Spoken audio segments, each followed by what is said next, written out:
tonight on BBC One. At 7 o'clock, Tomorrow's World includes a look at the dangers of driving. Barry, I've commandeered a vehicle. The old trick, eh? Eat the telly before I get a chance to nick you. It's a toaster. Dalek, you have been defeated. Surrender. You have failed. Insufficient data. Nazi ain't got no humanity. They're the foot soldiers of a Jew-hating, mass-murdering maniac, and they need to be destroyed. That's why any and every sumbitch we find wearing a Nazi uniform, they're gonna die.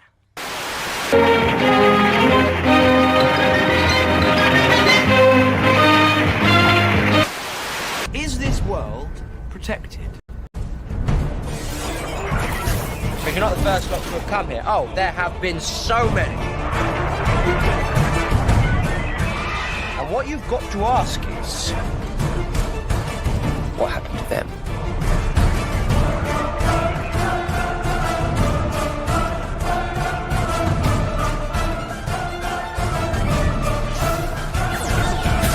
Hello. I'm the doctor. Yes, indeed, Nathan. Yes, indeed. You know, it's somewhat tragic. I have to say, it's somewhat tragic that the last 7 years, or 7-8 years of Doctor Who, everything since Capaldi, essentially, has really put me off modern Doctor Who, because I haven't watched Matt Smith in years now, like at least a year, right? A long time, and it's really not his era's fault at all. All right, like Capaldi. You could really feel the pressure start to mount from the management on Moffat. I mean, I think Moffat also, sings from the same choir book to a certain extent as well, but probably not to the extent of let's completely destroy Doctor Who, right? I mean, I don't know. You heard Mark Gatiss say last week? They said, no, it needs to rest. It's on its arse. It's been destroyed. Right, and I think they kept saying it was going to be destroyed for a long time, but I don't think they wanted to say the Emperor has no clothes, quite frankly, right? So they kept quite. Also, I think they probably wanted to have more work, right? Who doesn't? So, I think the demise of Doctor Who has not come as a surprise to Moffat or Mark Gatiss. There's a lot of hatred out there for Mark Gatiss, and there's a lot of hatred out there for the Fitzroy Tavern crew.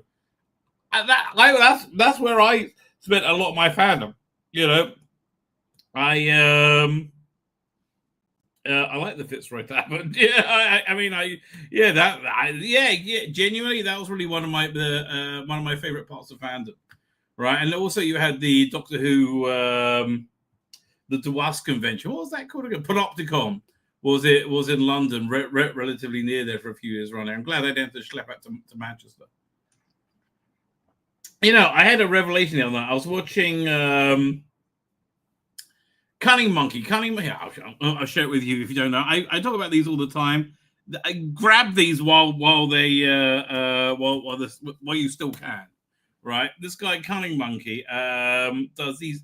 Firstly, he has new effects, which I like. I'm a big fan of the new effects.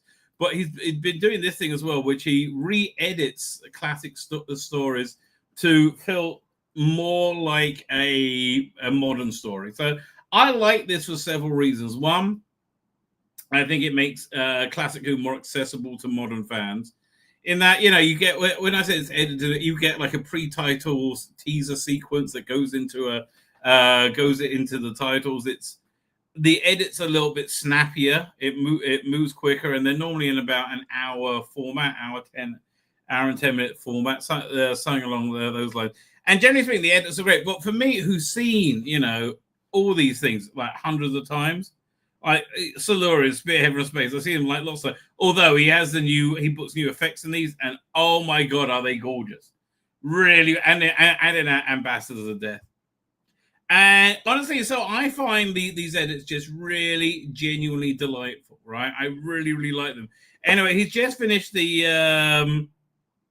Let's see if I can find his YouTube. He just finished season 17. And again, I haven't seen Orms and Nyman. I think that might be the next one I go for. right? But I was thinking to myself because I was watching. I'll go to YouTube 1 second. Cunning. Oh, yeah. If I do this, I should be able to go to. It's down here, isn't it? His YouTube channel. Yeah, 1 second. Doink. Open up. Because it was the shorts, wasn't it?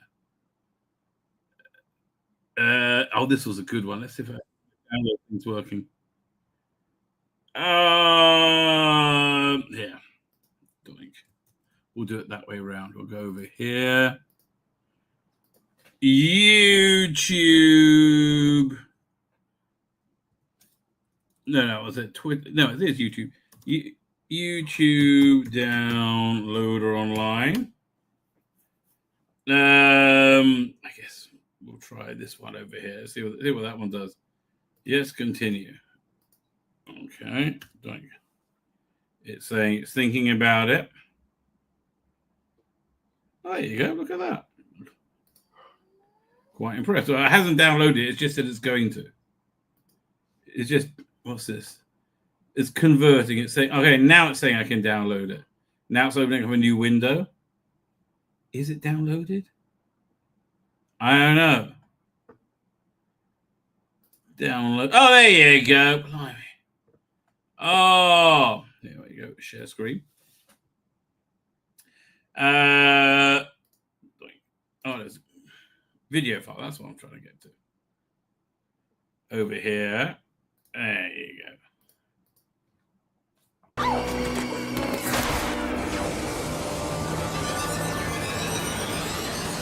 No, you can't really see it on this one because it's too teeny tiny. That's a shame. Let me see if I can go to his video section if he got something on there. TARDIS was asking in Haunted Nyman. No. Is he on Twitter? I think he's on Twitter. Hang on. Blue Sky. Let's go to Blue Sky. What's this one over here? That's YouTube again. Oh, why on Blue Sky? Really? No one's there apart from weirdos. Right? There are lots and lots of weirdos there. Oh, but look at this. Now, how do I download this? Hang on. Is there... Okay, I'll do Blue Sky download. Blue Sky video downloader. Really? Why on Blue Sky? I mean, like, it's beyond me, but okay. Man. So is this... How do I get to this one? Ah, here we go. I think I got it. Honestly, this isn't really worth the trouble I'm going to. I'll be frank. I just got caught in it. I'm like, I can't let go now. She cannot go. She's gonna block. Having a download video. Now it's saying that. Fine. Let's see if this one comes out better. Video file. Okay. No, doesn't bloody work. Okay, start off. I am famished and annoyed. I'm going to look him up on Twitter because I'm sure he's on Twitter. Let me just check the Twitter apps before I finally give up on this. Which I'm freely admitting I should have given up on it already. Search for Cunning Monkey. I'm going to search for him. Matrix Edition. People. No, can't. Maybe he's not on Twitter. Maybe he left the Twitter apps.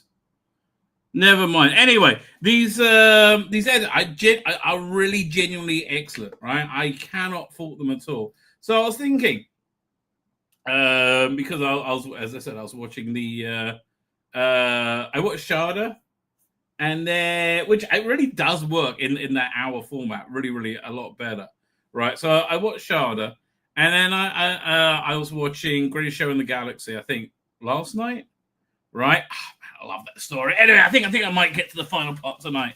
But I was thinking to myself, these Matrix edition will be perfect, absolutely perfect for season 24, particularly Delta and the Bannerman, right? Because I don't like Delta and Bannerman. There are things in there that make me cringe completely, right? That I can't get over. But one of the main things is the edit. It's just there's not 75 minutes of story there. There's maybe 45 minutes of story there. That's why I think one of these like cut downs would really work for it. But then you got the problem, right? And I think I solved the problem. The problem that it's got like some excruciating moments in it. I mean, genuinely excruciating moments here. Look at the baby, which oh god, it's so cringe, right? It makes my toes curl with horror. Yeah, if you haven't seen it, hang on now. Delta and the Bannerman.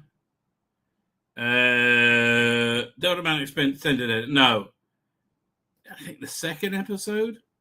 Oh, there's new. Okay, so Karney Monkey did new effects on it. Yeah, I won't do that now. Hang on. So the set. Oh yeah, it's the guy from the Flying Pickets, right? And he gets ionized. So much of this just didn't work. Like yeah. Okay, wait. Where's the baby? I mean, that's fucking awful. I'm sorry. That is. Again, and what's he doing there? Not the other. He's got a bit of a pedo vibe going on there. That's all I'm saying. And so I'm the last Shimon. Yeah, I mean, fuck me. That is shocking, right? This is absolutely shocking. So what could you do about that, right? It comes out the egg.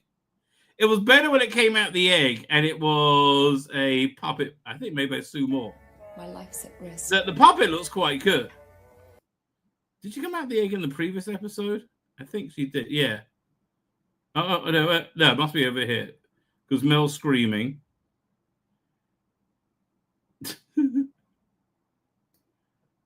No.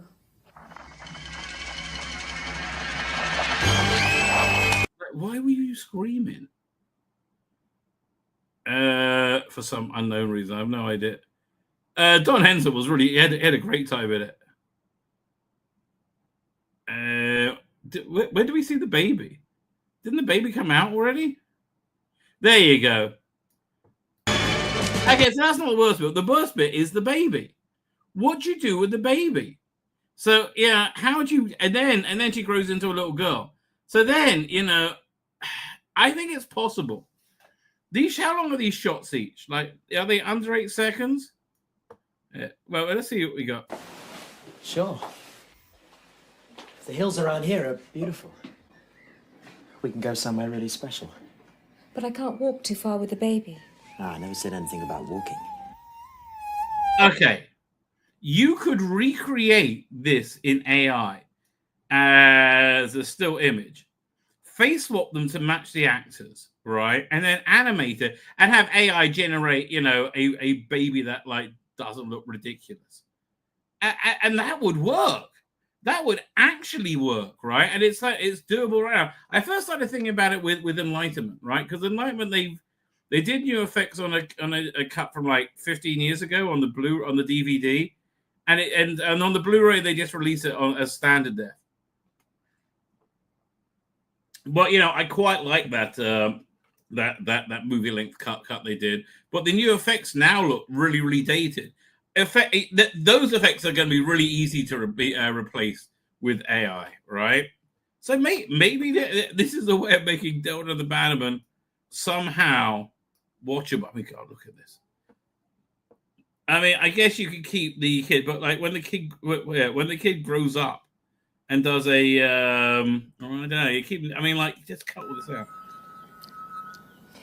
If I can get the hatchling safely to the brood. I'm sorry, and also let's be fair. Delta, while being an attractive woman, is not worth that grief, right? You're dealing with a kid and like a homicide, and Don Henson and a homicidal army of Bannerman.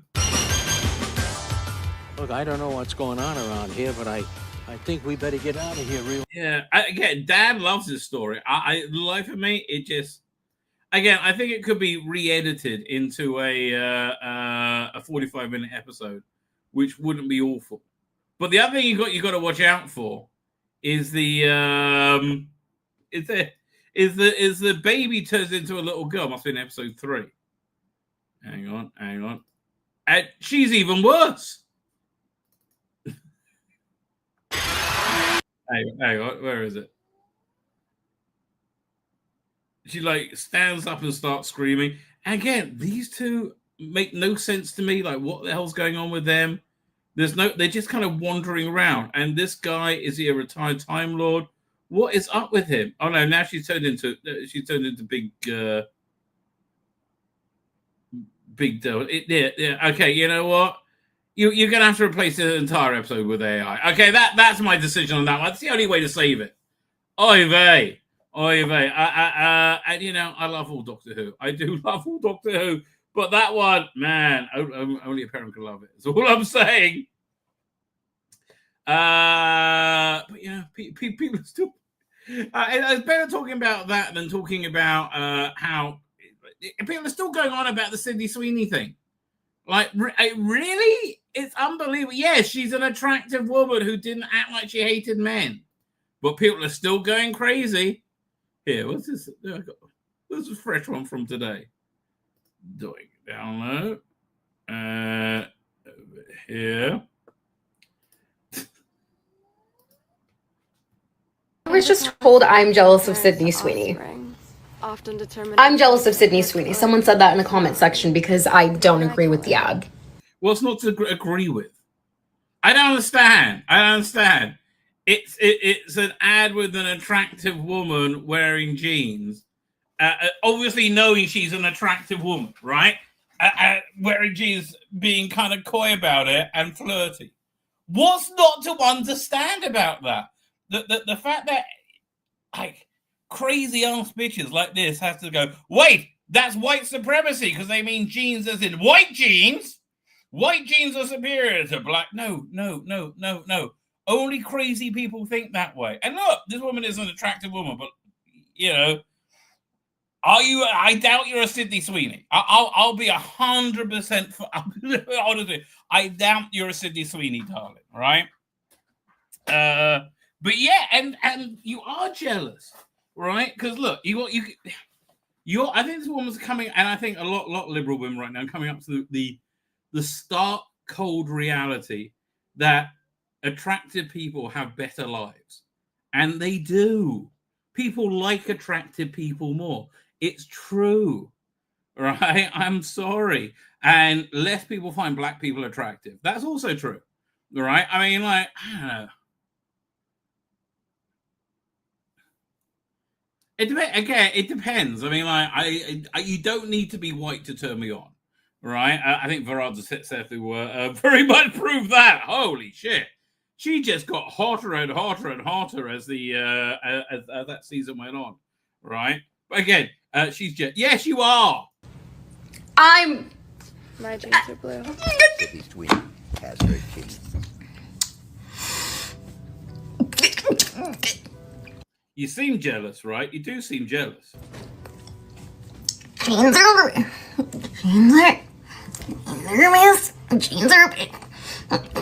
are a mess now. I was just told Yeah. You're batshit crazy, darling. Right? You are batshit crazy. I am sorry to be the one to tell you. I think somebody should have told you a long time ago. Tweet by Utter Mirror Palace. This makes me laugh. Let me pull it up. Hang on, doink. I put it over here. Talking on this very subject. I'm not sure I agree with them, however. Let's have a look. I certainly agree with the sentiment. Doink. There you go. Oh my God. Yeah, she looks stunning. Well, are you crazy? The moment when you realize that woke liberal leftists hate Sydney Sweeney and American Eagles ads is just because they let themselves go, buying into body positivity nonsense and ignoring good grooming standards. Jealousy isn't becoming. It's sad. Listen, the meltdown they've had, it is sad, right? It is sad. You need to just like, I think you just need to get over it. Like, yes, indeed. So, some people are more attractive than you, right? Inherently, I know. By the way, I can't believe I missed this. More video came out with Trump and Starmer, and it's even worse for some. Oh man, that child safety bill, that they've gone completely insane with that. Like just completely tonto bonkers, right? I think Trump tries to explain this to them here. There you go, Donald. Oh God, you've no idea. We'll make you king. We'll make you king for that. Let's see that again. There's nobody who wouldn't support this. I mean, even Owen Jones would be behind this. This could be actually something that could unite the nation. If this could unite me and Owen Jones, holy shit. It could be fantastic. So you're telling me you can do that, but you can't recreate the worst bits of Doctor Who, in a better format? I think you probably can. Quite frankly, I think you probably can. Anyway, everything got stupid to look at.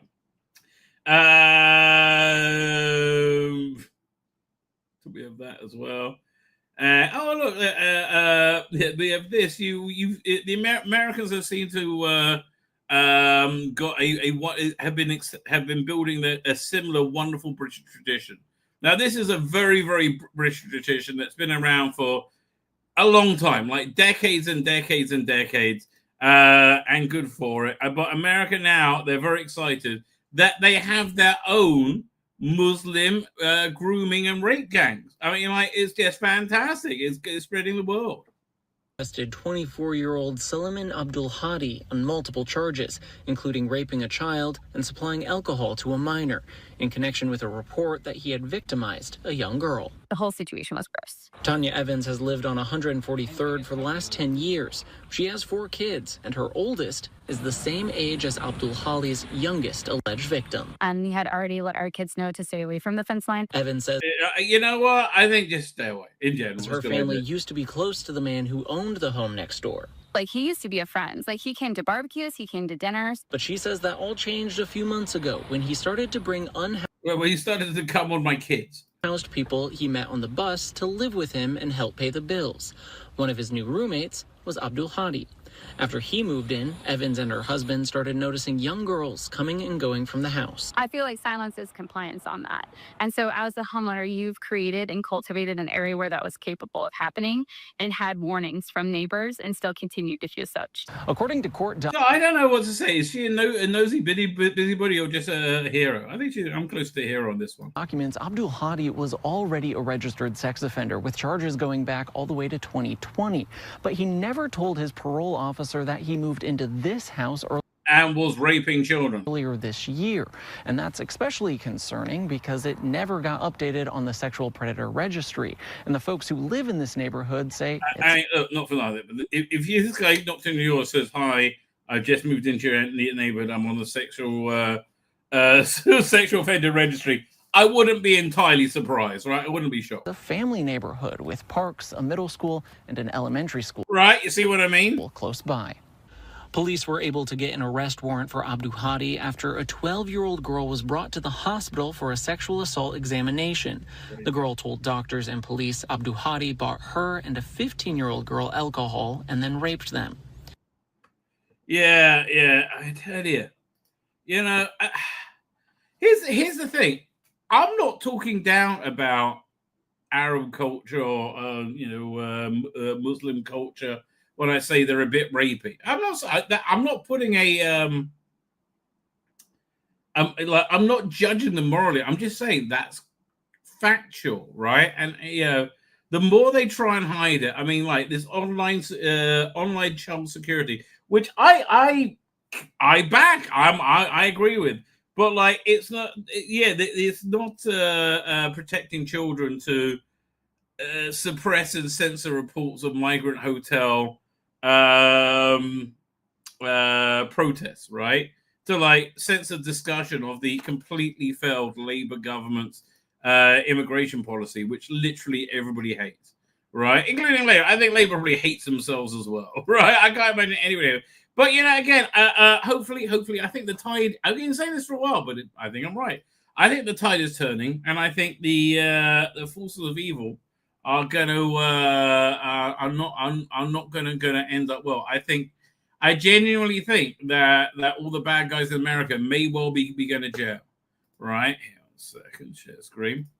So the other day, on Friday, this was released that Kash Patel at the FBI had located a secret office next to the Durham probe, which was supposed to be looking into, going after people who went after Trump reasonably ineffectually. So there was the satellite office, and it's filled with these things called burn bags, right? And these burn bags are like, when you have classified documents, you put them in there to be burned. So thousands and thousands of documents were stuffed into these burn bags, coming up with the craziest stuff. Yeah. So this is a picture of it. Hillary Clinton approved plan hatched by campaign to smear Trump with Russian collusion. Declassified documents say she's going to jail. I would love her, Obama. Everyone says it's never going to happen. I wouldn't be so sure, right? I would not be so sure. But I think a lot of these people are going down, right? And I don't think they could even believe it right now. Here we go. Is this the Hillary Clinton? Also, Senator Grassley got these released. What's the thing about Clinton? It's called Hillary Rodham Clinton approved the plan. I mean, like, when they put in this burn bag, the reason they put in these burn bags is so they say, no, we never destroyed it. No. And for that, they could pass a polygraph test saying that this was that they filed it away, and things just get misfiled in the burn bags. I really think Obama might go down. I think Clinton might go down. Right? I can't even imagine what that would be like. But like, what would happen? Right? What on earth would happen? Well, there is video footage of what it would be like for me, right? And I think somebody went somehow found a way to travel in time. Found a way to travel in time and took a picture of me on the day they all go to jail. And this is that footage. Yeah, yes, I would be really happy. And I want to know where to get that inflatable. I want that inflatable outside my house 24/7. Right? It's the greatest one ever. I don't even care what they're selling in that shop. I'm going shopping there. All right. Maybe it's for a sex shop. Wouldn't it be funny if it actually is for a sex shop? No, it's a free. We have to advertise our products. It is, but normal, may we? Oh, last thing before we move on to the chat, and I want to get it earlier than I'm getting, but here, this is disgraceful. Check this out. Anybody whose parents like the BBC, check this out. Evil BBC leak memo tells staff to blame Israel regardless of the facts. Like, really? Why do you have to put that into an email? I don't understand. Why do you have to put that into an email? A leaked email is just one more piece of evidence the BBC has constantly distorted events related to the Gaza since the October 7 massacre. Covering the food crisis acts as a top-down editorial dictate that discards impartiality. Yeah, exactly. I don't know what's going on there. Although I do know this. That Saturday night and Sunday is the pinnacle of this Jewish mourning period. It completes with the fast day, which is why I'm offline on both Saturday and Sunday. 25-hour fast. But it's also the end of like the bad juju. My daughter puts it, the bad juju for the Jews at that time. So I'm hoping by the time we get to September, where the Starmer's threatening to recognize a Palestinian state, even though they don't have a police force, capital, ministries, borders,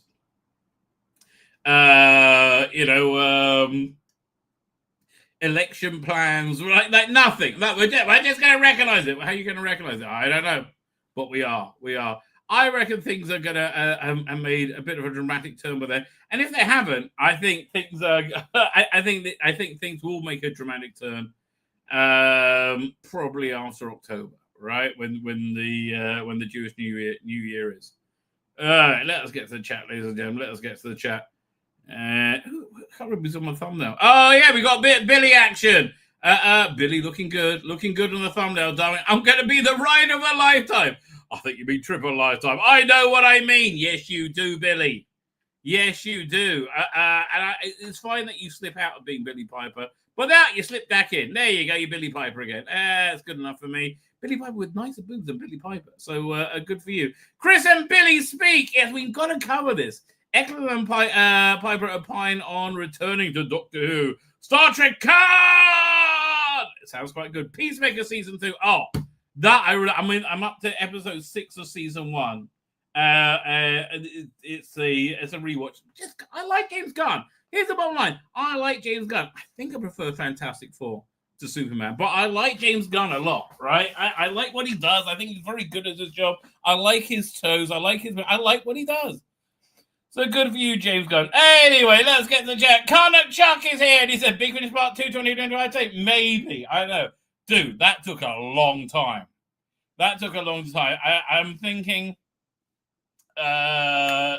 we will finish it within the week, right? I might break it into, two goes, because it took a long time. But 2015 to 2020 was a fantastic illustration of the descent into wokeness, and we saw in real time the quality drop. It was really breathtaking.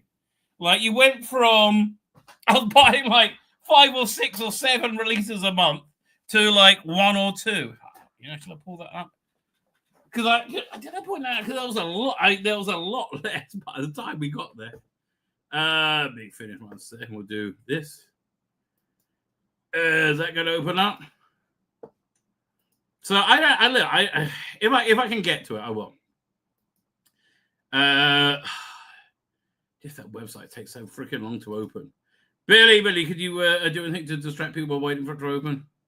There you go, darling. Fine. When it opens up, I will I will cease the chat. So I'm gonna Darren Evans, how you doing? Now it opened up. Really? Okay. 1 second. And then we got to go to this one. Doing so. Share screen. Okay, Billy, we'll come back to you, darling. We'll come back to you. So average months, June in June 2015. This was really good. Okay, great quality. I bought that one, which is the end of a 3-part trilogy where 80s doctors were ending up with 60s companions. So I got that. I got Survivors. That was on series 2. Companion Chronicles 4. Fourth Doctor. Short Trips 5, 6. Okay, 6 releases, right, in 1 month. And that was an average month. Let's see what it was like in June 2020. No. I got that and I regretted it. No. I got one thing that month and it was shit. It was woke shit, right? That is the descent, right? That really is a descent. Yes. Let's look at another 2015 one. Again, maybe that was just a good month. I don't think so. So 1, 2, 3, 4, 5, 6. 6 releases. All right. It's 1, 2, 3, 4. And these aren't cheap ones. So that's also a $40 one. 4, 5. Okay, there's only 5 that month. Yeah, and they don't even have Blake 7 running at this time. 1, 2, 3, 4, 5, 6, 7. Okay. Compared to, we'll do another 2021. Okay, that was actually good. I would have got Dracula's War, but they scared me off. Worst release ever. Worst release ever. Not bad. 3. Oh, 4. Okay. 4, 5.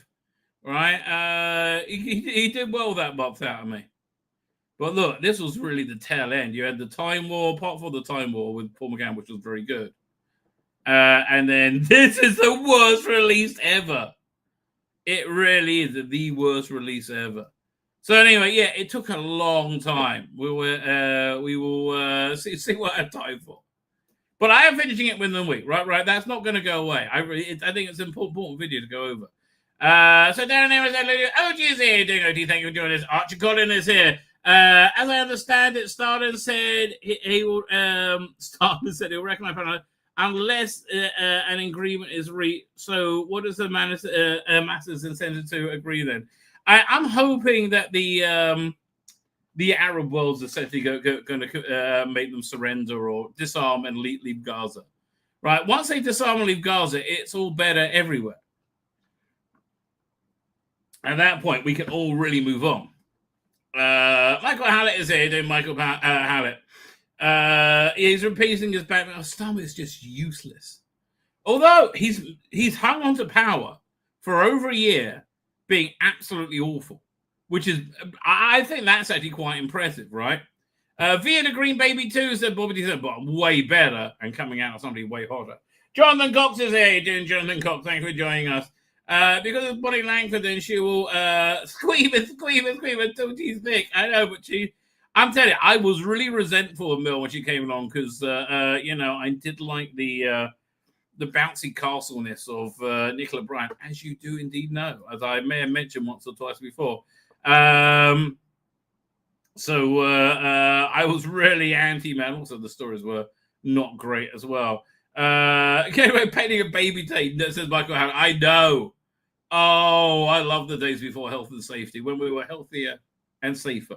Really, have you thought of that? Before those health and safety departments, we were healthier and safer.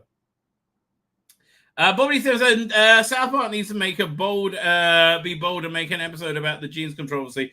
They may do, but they've just gone so anti-Trump, which is what I think the $1.5 billion is for.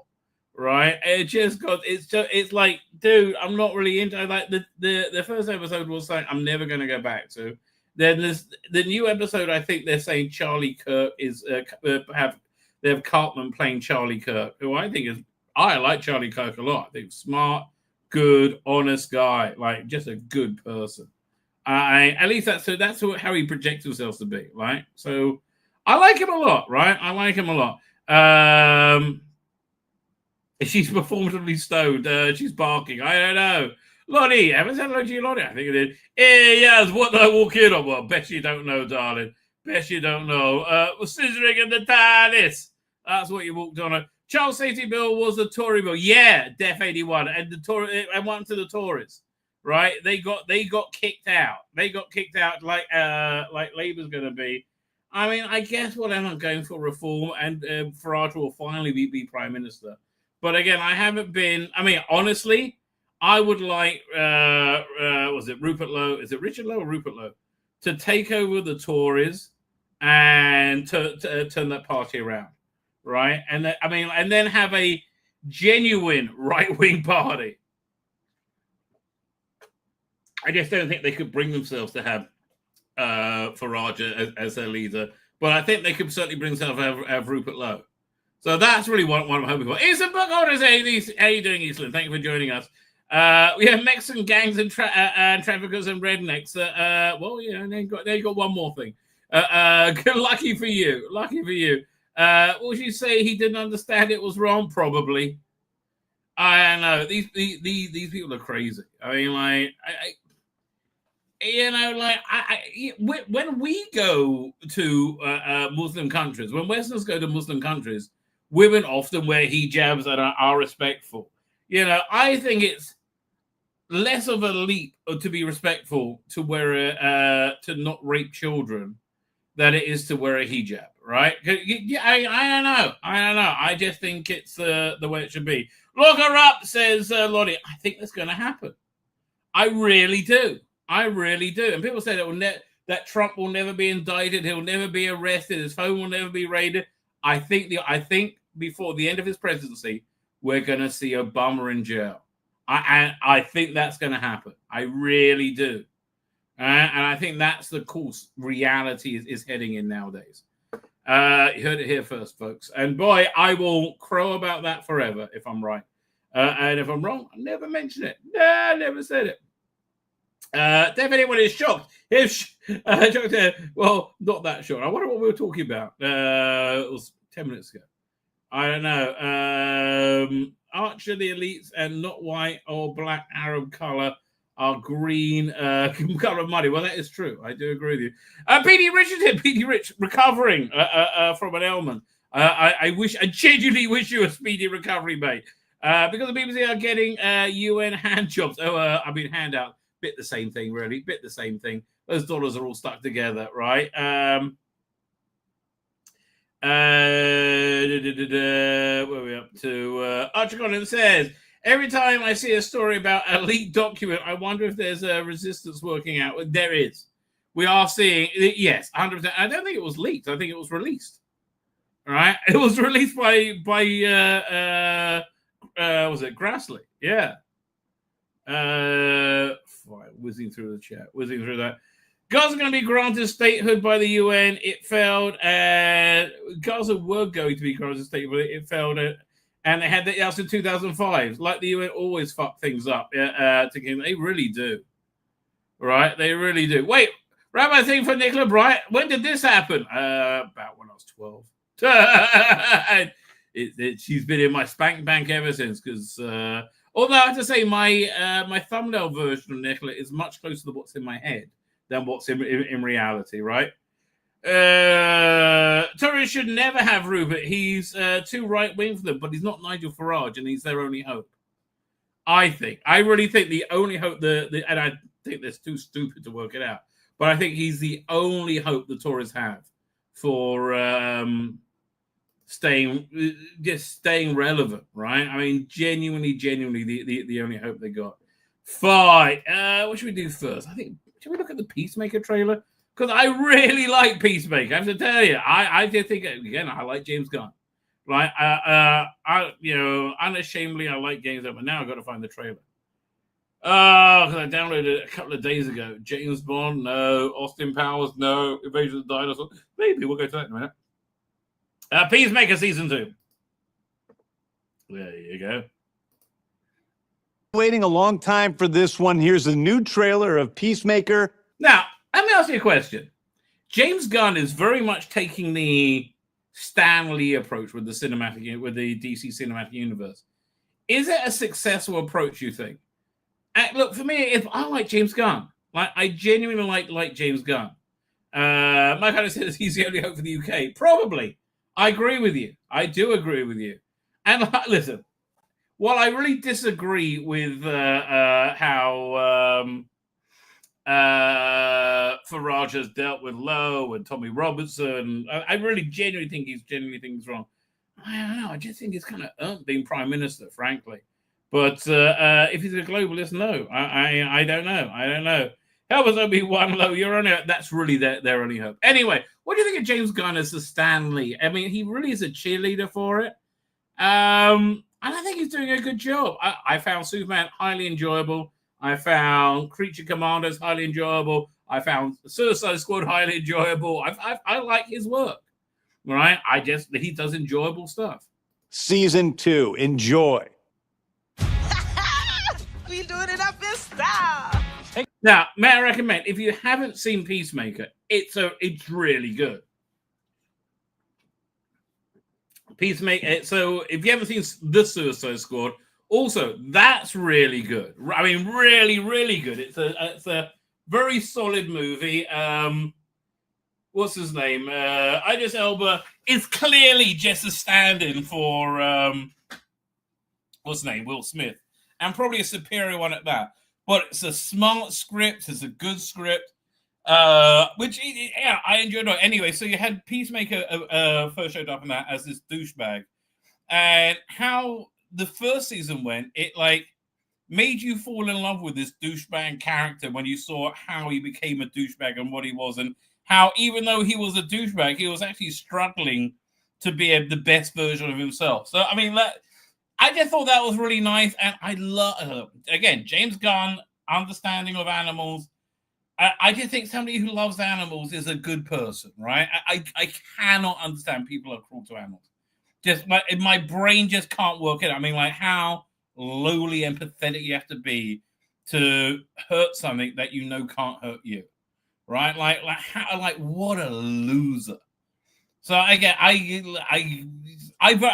so in this he has his pet eagle, Eagly, which is CGI, and it's wonderful, right? It's just like, it's so goofy. Yeah, and the opening titles are also fantastic. Let me show you. They should be on YouTube. Peacemaker opening title. The opening titles of Peacemaker feature everybody who was in the series. Literally every cast member, which I thought was really quite clever. Yeah, I'm doink. Oh no. Do I want to leave the studio? No. Like I was sold at this title sequence.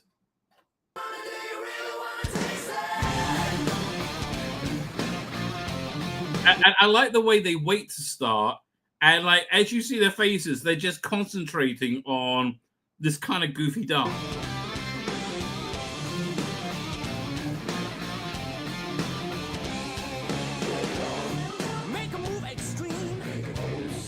Vigilante in the background there is clearly a dancer though.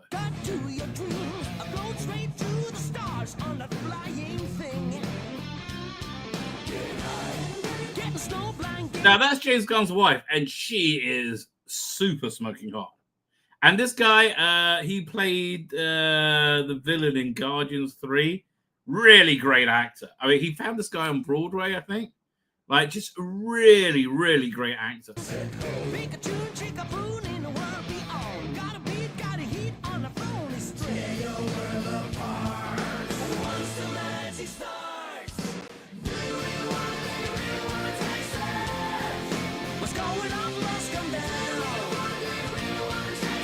But you can see the people in this cast who actually are dancers. Which is not John Cena, obviously. And I love the concentration on his faces he's doing.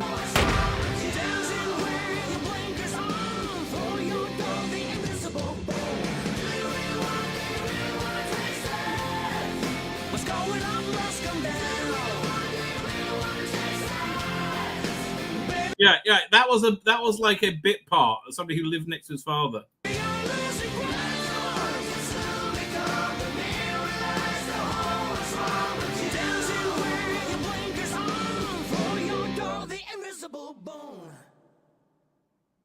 And again, I love the way this little shuffle the eagle does. It's honestly, I love it. Genuinely. It's just fun. It's silly. Right? And it's, again, everybody says about James Gunn stuff, and I agree, full of heart. Genuinely full of heart, because I think he is. I got beer.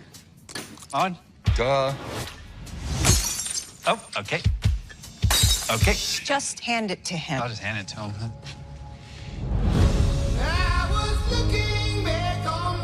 I've changed a lot since I last saw you. Now, if you're thinking about, is this canon? Is this James Gunn canon? Is DCU? So the season 1 of Peacemaker is canon apart from one scene where you meet the Snyder Justice League in a very funny cameo. I don't want to be a joke anymore. I want to be a real hero. You wear a clown costume and go out and beat up people. Chris, take something bad and make something good out of it. I need to find the Peacemaker. He killed my son. You're being monitored right now. But I do like the way they've had Rick Flag in Superman and Creature Commanders. Now this. By who? Rick Flag, Sr. Whoa. What is it? I have a dimensional portal. And it leads to a parallel world. What? It's not that big a deal. Get the out, it's not. My son is a better man you could ever dream of being. I've tried to make up for my mistakes, but I'm not sure redemption is possible. He's in love with you. Me and Chris, it's never gonna be a thing. I'm going to make a life in the other world. Yeah, him wearing the tidy whities there is perfectly on character. There's another dimension. It's exactly the same as ours, but better. Best dimension ever. Dude, that's sick. We need to close that dimensional rift. The condoms are partnering you up with our new agent, Rip Jagger. Who's Rip Jagger? Hey, fatty. No matter how green the grass is over there, you belong here with us.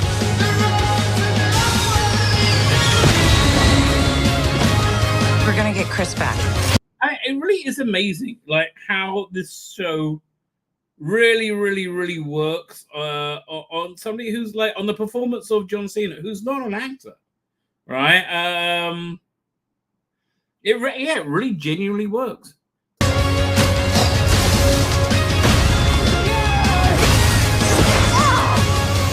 You met your own self from a parallel dimension? You're wearing his clothes? You think I bought this? That's painful. August 21st.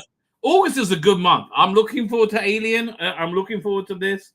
Yeah. What else is coming out in August? I don't know. But this looks good.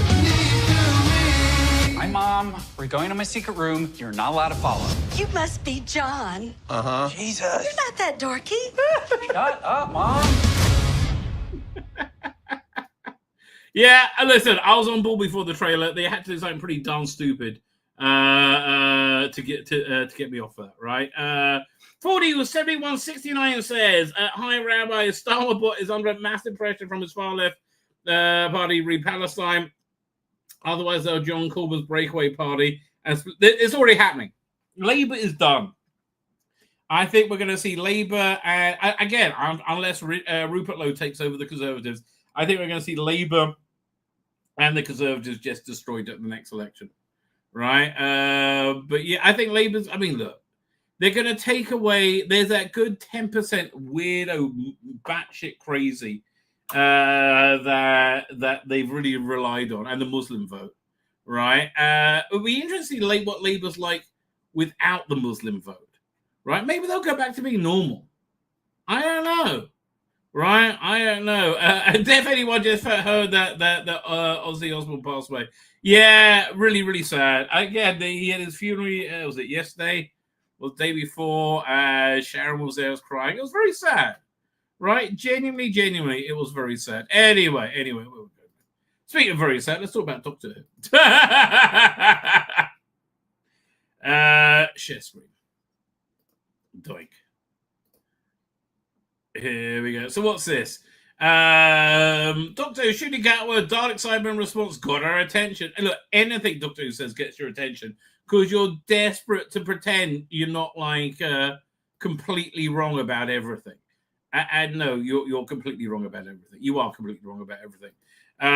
So what's going to happen? On the One Show, Shooting Gatwa offered a very interesting response when asked about his regret over never taking on the Daleks assignment. Well, you were never the Doctor. Oh, look, and he's standing next to Jamie Lee Curtis, everyone's favorite Peter, right? She's got this. She's weird. She's got a weird pedophilia thing going on. I thought we were going to see the picture of the.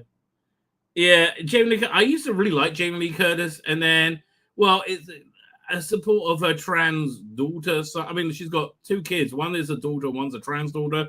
One is built like a brick shit house and looks like a guy wearing a wig, and one looks like a girl.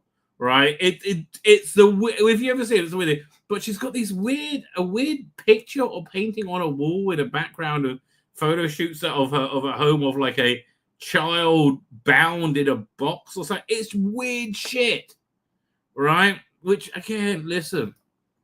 Let me see if we can. Jamie Lee Curtis daughters. Have a look. I mean, it's so ridiculous whenever you see it. Yeah, 1 second. Here, we'll take this picture. Just slightly funnier. Here we go. Over here. Can you tell which one? Maybe which one's a trans woman and which one's the old-fashioned kind? I don't know. Can you tell? It's a bit tricky, right? It's a bit tricky. Yeah, look, Jamie, darling. I'm not saying your son's a bad person. I am saying, like, you know, he probably needs help, and whatever he's doing, like, if it looks like this looks like adult sexuality, which should be in private, right? I have no problem having whatever kink you want in private. I mean, you know, as long as everybody agrees and nobody gets hurt and it's safe, right? Yeah, but like again, this normalization of this insanity has not been good, right? And I have no idea what the one, you know, human looking person in the picture thinks about all this. I really have no idea. We live in strange times, ladies and gentlemen. Anyway, so with Jamie Lee Curtis, how apt, and like, wait a minute, how come he's dressing like a man now? Now he's not Doctor Who. I'm just going to dress like a normative man again. Wait. What happened when you were Doctor Who? You were busy wearing, like, you know, poof balls and other weird shit. No. Whatever the future of BBC Doctor Who turns out to be. Oh, really? Ray Flock? Because you said it was going to be great and anybody who didn't like it is an evil bigot and this is the way of the future. You said the future was more shooting out with Doctor Who and more queer Doctor Who and everybody loves it. Anybody is so popular. Woke is so popular. Don't you remember that, Ray?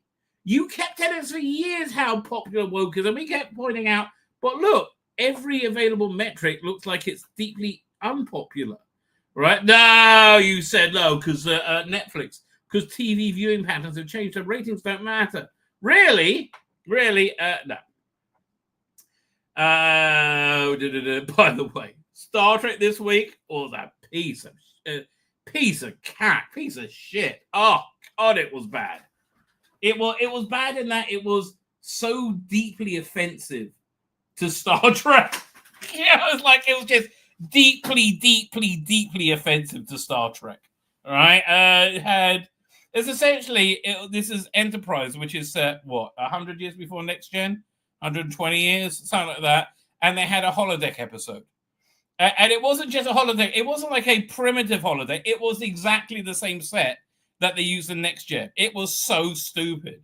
And within this holodeck episode, it was like this Nazi Drew mystery set in Hollywood. And within this Nazi Drew mystery, there was a clearly Star Trek-inspired schlocky show that was part of the holodeck narrative, which was clearly meant to be Star Trek and showed you how much disdain they had for Star Trek and how little understanding they had for Star Trek, right? It's because they try and do it like a, like a pastiche of the 1960s show, where they have a different title sequence, and it's just like the special effects are worse than they were in the 60s.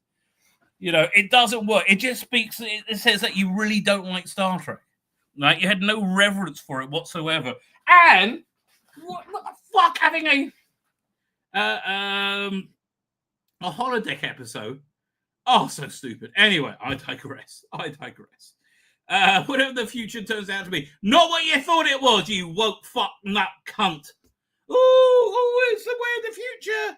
Wasn't that Janet Fielding said, oh, I wish they would all just shut up because we want to live in the future. Do we? Because it appears you've been completely and utterly wrong. You got egg all over your face. You know why it appears that way? Because you're completely and utterly wrong and you had egg on your face. That's why it appears that way. I think we can all agree we were robbed when it comes to Judy Garland's 15th Doctor. No. We were more indecently assaulted than robbed. Weren't nearly enough. They were way too much. He just wasn't good in the role. I know he's gay. I know he's black. And I know you probably jack yourself off to him.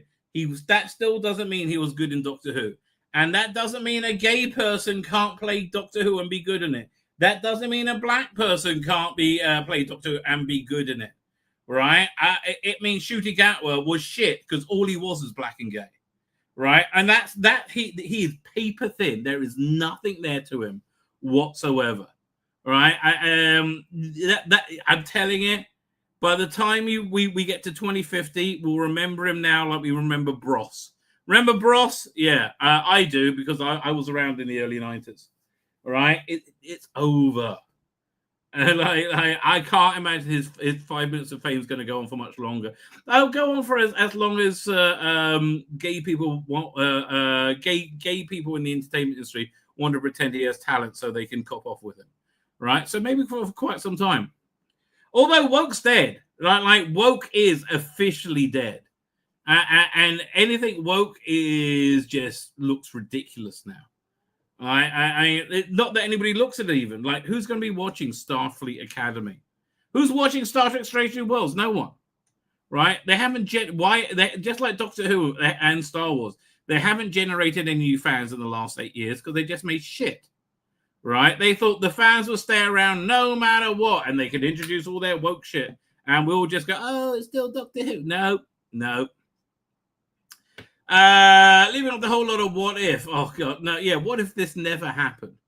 Scenarios to ponder. Gatwin never made it a secret. He would have wanted the opportunity to take on the Daleks and the Cybermen at some point during this run. Yeah, unfortunately, Russell Davies had not one good creative idea in his entire run. Like, really, not one good creative idea. Unbelievable. It's really, it is breathtaking how absolutely shit he was in this time round. Like literally everything was a dud, right? Every creative decision was bad, and his creative decision not to have the Cybermen or Daleks in the first 2 seasons, dumb. I mean, even Chibnall. I think Chibnall planned this from the beginning. Planned to do his first season without established villains, and the second season with monsters, established monsters. I think that I genuinely don't think there was course correction. I think his second season was recorded before the first season went out. Certainly written. So where are we up to? He wanted to take on the Cybermen and the Daleks at some point during his run. What are you going to do with the Daleks? You can put the plunger up your ass and twerk it. Probably would. Unfortunately, with his run seeming to have ended with the reality war, it doesn't appear Gat will get the opportunity. Yes, you know why? Because he was shit in the role. Right? Black and queer are not the building blocks for great acting. Oh, I don't know why you would think they were. Like, why? Why do you think he was good? He was shit. Where we are. Like, okay. And I don't want to denigrate this person too at all, because I actually really like him. I quite respect him. Luke, who's on one of the panelists on the on Dan's channel. I think, is he on tonight or is he on the Monday show? I can't remember. And maybe he's on tonight. I don't know. But again, seems like a really together, normal person. And he said, well, Pete Mateig's always done good stuff. Like, Lucky Day was fantastic. And I don't want to berate him and say that you dumb fuck what you talking. No, I want to say, how'd you come to that idea? Like, for me, when there's too many plot holes to be able to get through something without it falling apart, then I think the thing I'm watching is shit. Right? That's just one man's opinion for you. It doesn't seem to end with the reality war. It doesn't be a get where we'll get the. He already regenerated, you dumb cunt. For fuck's sake. But maybe not so fast. Check in with the One Show this evening to promote Royal Shakespeare Company's production Born with Teeth, and joined by Jamie Lee Curtis, who's promoting Disney's Freakier Friday. Yeah, Freakier Friday is when you get a 6-year-old and put your finger up his ass, right? Not freaky for Jamie Lee Curtis. That's a normal Friday for her, baby. Don't put a finger up however old a child's ass, right? Don't do that unless you're a doctor giving an examination in front of a parent, right? Who is clearly not a paedophile parent, a parent, who is not Jamie Lee Curtis. Say that. Get what I was asked about his one regret over the course of his run as 15th Doctor. I didn't suck enough dick. I only sucked Rose dick. Oh, I wanted to suck more dick. Yeah, it's been stunning and brave. I never got to fight a Dalek. A Dalek or a Cyberman. I mean, it's the crux of Doctor Who. Yes, and I feel it's right and proper you didn't get to battle them because you were not the Doctor. Yeah, so might do that. How? On Big Finish? What? I mean, it's the crux of Doctor Who. So might do that. Gatwick Shed after laughter broke out. Might go and fight a Dalek. From there, Curtis began joking about how the show became a place for big announcements and how there must be true serum in the water. What? From there, Curtis began joking about how the show had become a place for big announcements and how there must... What the fuck are they talking about? Where's the clip? Did they take the clip out? Okay, let's download that. I think we need to investigate this more fully, don't you, ladies and gentlemen? I do. I'm on the wrong thing. I need to go back. Video file. They have the Chibnall manipulator arm on it on the Daleks. No, that was Rossi Davis. Oh God, one of his many awful ideas. Let's see what. So brilliant in. You have just one little regret. Okay, he wasn't brilliant in it. Why are you lying? Right? Why are you lying? But this is a nice little side note. Apparently, woke king, old Sausage Fingers Charles, has expressed a dislike for Donald Trump's statement that illegal immigration is dangerous. Charles is completely I think I can give him a pass for being completely out of touch, because he's royal. That made sense, but I don't know. Should he get well? I don't know. So anyway, and you were awful as Doctor, right? But I would feel less bad saying it to him than I would to Jodie Whittaker. Okay, because Jodie Whittaker is just loves the show and loves the role. She has no idea that she's shit. She's like a stupid a stupid golden retriever, and has no idea what's going on. Is just happy and smiling, and I can't really be mad at that. I mean, it's easy not to be mad at it since I haven't seen her do Doctor Who for so long. But yeah. What's your regret, Shooty? Do you regret destroying the show with your constant queerness? Is that one of your little regretty wets? Because I regret that. I don't know. Let me see if you regret that. I never got to fight a Dalek. Dalek or a Cyberman. So, I mean, it's just the crux of Doctor Who. Yeah, so... Yeah, it's because you're awful. And again, there is nothing beyond Ncuti Gatwa other than his identity, right? There is no brain, no thought, no acting ability. It literally just his identity. And it's not a fashionable identity anymore. I mean, you can feel it raining right now, right? Looks like Harry's offer of staying in Gator Gitmo. I don't think so, but I do think Obama's going to jail. Might do that. Might go fight a Dalek. By the way, another secret announcement on your show is like the hot place. No, secret announcement that Ncuti Gatwa might fight. He's not going to fight a Dalek, Jamie. Right? He's not going to fight a Dalek. Goodness sake. Get your son to fucking therapy. What the fuck is wrong with you, darling? Secret, like no one else in the world knows that this is happening, and we're like, you guys are like, what is there truth serum in this? I know. I thought it was Only on the one show, Jamie. Only on the one show. And look, hey, darling viewer, don't forget, tickets to Shooty's play, Born with Teeth at London's Wisdom Theatre are available now. Again, Good luck with that. He's never doing Big Finish. What other secrets are we going to tell here? Have you ever raped any children? It truly was. Sadly, that's all we got time for tonight. If only we said that. Sadly, that's all we got time for before Shooting Up took the role. Wouldn't life be better then? Okay. One interesting segment. Huge thanks to Matthew Purchase for posting the clip. Thank you, Matthew Purchase. Captain seemingly hesitant before his full response. He didn't push back in any way. When Curtis implied there was another example of big. No, there's no big news. He's not fighting a fucking Dalek. Oh, for fuck's sake. And if he is, it's a dumb idea. He's not fighting a Dalek. Of course, the quote could be read as Gutwood joking about personally. That's exactly how I took it. Or Sideman to fight. But then again, it could be read as Gutwood possibly getting a chance to take either or both big bags during an audio drama. He's not doing Big Finish. He's not doing Big Finish. And I don't think Big Finish could afford him, frankly. Right? Maybe in 6 months when he's on the street. 2 years.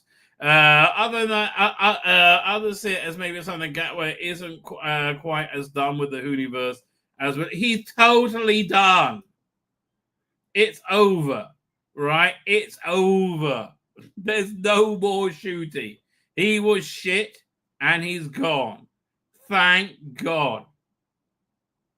Others say something isn't done with the Hooniverse as they were left to believe until the. I mean, look. They could conceivably have Billy Piper then turn back into Shooty Gatwa, right? But no one's going to pay for that. What's going down on both sides of the camera? The speculation will continue. Okay, why do you listen to people who were right about everything and not to you who was wrong about everything, right? What's this? Dr. Billy Piper approached very last minute for Regency. So, yeah. Russell Lee Davis is on record as saying, "Oh, wouldn't it be marvelous? We could have a regeneration scene where they regenerates into a superstar, an absolute superstar that everybody adores. Oh, wouldn't that be marvelous? Oh, just fantastic! Wouldn't it be marvelous?" And then they'll run around and they'll twiddle some dolls and pull some levers, and then they'll change it to real Doctor Who. That's always been the plan. All right. They have no new Doctor, right? They have no budget. They have no one they can cast. And if there was a new Doctor, it'll be more woke shit because Rusty Davis can't get away from himself, right? I do believe that there are other streamers actively working to bring Doctor Who back and would love to bring it back.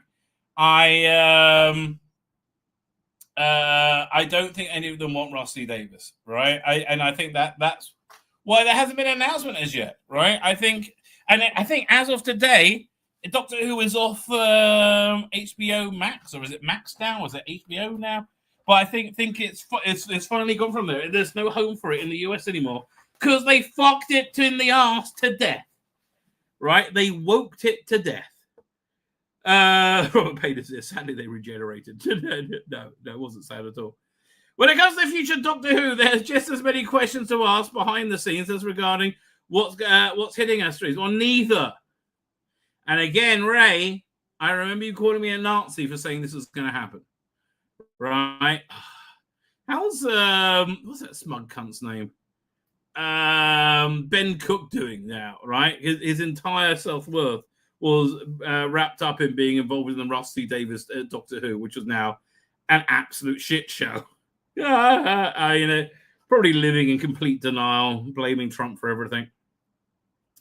When it comes to the future Doctor Who, regarding the cliffhanger suspense, you have to give Rusty Davis a ton of creative credit for throwing out. No, it was pure desperation from somebody who didn't know what to. It's exactly the same as what was it? So again, if you're not from England, you might not know. I was talking about this earlier. There's this thing called the Online Safety Bill, which is essentially purportedly designed to protect children from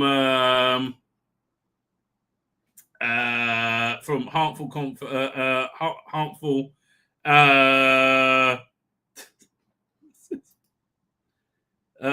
yes. Oh yeah, sorry. Somebody just sent me a thing of the Chibnall Daleks with without the sucker, but with the essentially they look like they got butt plugs. Oh, Shooty would be back for that in a heartbeat, right? In a bloody heartbeat. So what was I saying? Billy Piper. No, I don't give any credit for it. It's every creative decision was poor, which led him to this complete and total failure, right? So no, I don't know. It doesn't get a ton of credit for throwing out a huge shocker in the season when the Doctor regenerates in a headline-worthy, but was it headline-worthy? But not surprising, though. Shooty Gat was exiting after 2 seasons. Will always be a wait. No, it will never be a great. Just like Jodie Whittaker, this guy is insane. This guy is absolutely insane. Right? Here, let me set the message.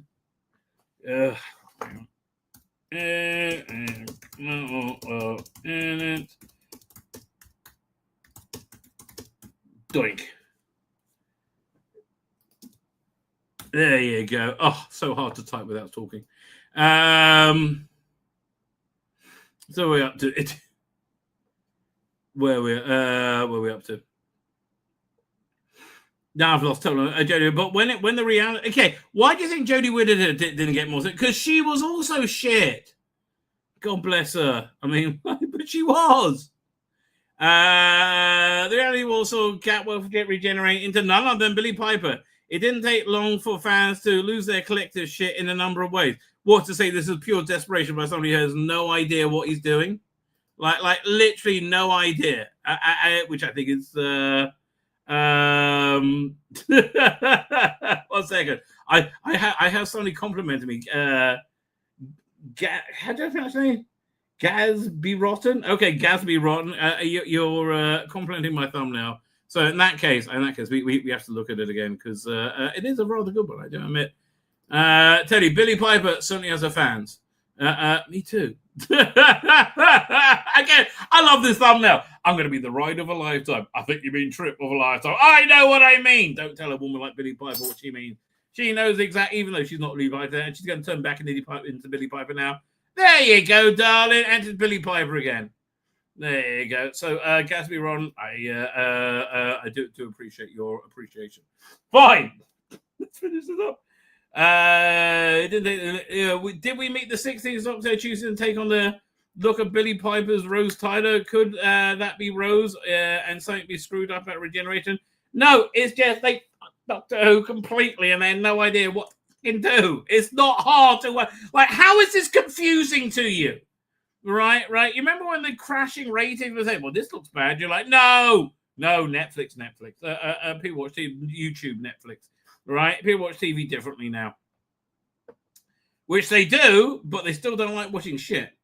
So is it. So joined by Eccleston on the planet at Supercom 2025, Piper chose the word carefully when discussing the return to the franchise. This is such a minefield. I have to really engage in how I answer this. All I can say is the approach was very last minute. I can't talk about in what capacity, but I found it very emotional to film, and I think that's a really great ending. It is the ending, right?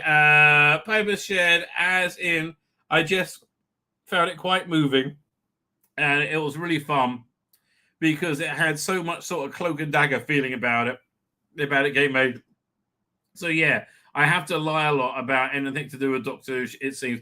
Well, here's the thing, though. Yeah, it's much like Strange New Worlds this week. Clearly, the production team and the staff had a lot of fun with it, like this week's episode. It was shit. It was awful shit. Really committed Doctor Who, crucial partner, blah, blah, blah. We fucked Doctor Who in the arse. It's dead. It's dead and bleeding out of his arse. I think that's a fair way to describe Doctor Who today, right? It's dead and bleeding out of its arse, right? Michael Allen says he's 52. I'm about 52. I was born in 71. What year is it? I'm 54. There you go. I don't know my kids stopped watching it, so I can't imagine them sitting down on a Saturday night with their children if they have any. Well, I am hoping that when my grandkids are old enough, we will sit and watch Doctor Who together, whether it's on or not. I do not know. Anyway, is my evaluation of Doctor Who dead and bleeding out of his arse? I think that's a pretty fair evaluation, but I don't know. It's good to have a bit of a good salt mine going on with that, right? It's good to have more than one mind address this wedding problem. Although I'm not sure if they're there. They are there. It is, of course, that other mind where we Dan Hagley, Burban's King of the Geeks. How are you doing, sir? I'm here. I'm present. I'm almost correct. And I'm ready for whatever you're going to throw at me, particularly if it's about, I'd say, 34C, 34D, maybe. See, for me, if you say 38C, now you're talking about D. Hello. Yeah. Now you're talking. How are you doing, sir? Well, I've just caught a bit of jiggle vision there, which is why I've got Jugs on the mind. So I saw your Billy Piper thumbnail. I look. While I think they are, a fun bit, a fun little thing we could do.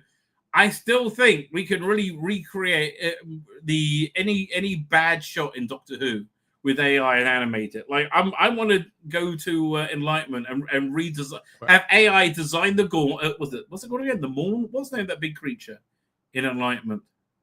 Big creature. That's Janet Fielding, isn't it? No. The one with the big, like, there was a big control they had to push up. You're talking about Terminus. Terminus. That's what I meant. Yes, what's the Kahn. The Kahn, not the Morn. Right, Morn was from Deep Space Nine. He's got to give it some. He's got to give it some of that, isn't he? Yeah, but he was such a terrible. Like the way he walked. I'm saying you can airbrush him out with AI very easily, right? You can get AI to redesign the creature and then get AI to walk around and do the stuff he does. Well, you could do that, or you could just get that Lizzo bird in, couldn't you? She's a dead ringer, really. Well, no, they don't look shit again. I don't want to look shit. I want to look because Terminus is a great little story. I love the skeletal design of the. Yeah, you're a big fan of Terminus, aren't you? I like Stephen Gallagher's stuff a lot in general. I find it very interesting. I was shitting on Delta and the Bannerman earlier again. What? I'm sorry. What? Your favorite, right? Man, I left Keith Isles, who's a huge Doctor Who fan. I left him several messages today, right? Not Doctor Who, a huge Star Trek fan. I was going to say, he's not a Doctor Who fan.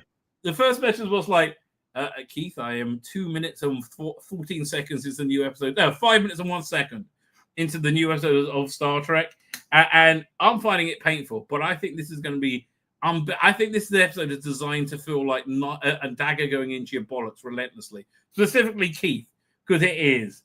It hates Star Trek and has such an ignorance of Star Trek that I did. For me, I was rolling with it until I got to 7 minutes in after the credits when it got a lot worse. It's just awful. It took a whole 7 minutes, did it? It was a holodeck episode. Oh, okay. Okay, just 150 years before holodecks.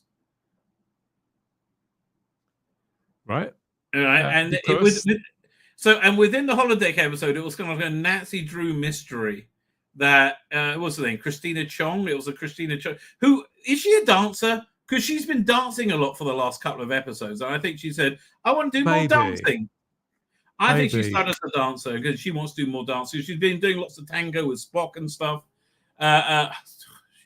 Anyway, so within this the holodeck story, it was set in the 1960s Hollywood, and there was a sci-fi show which was clearly based on Star Trek, and you should watch it, right?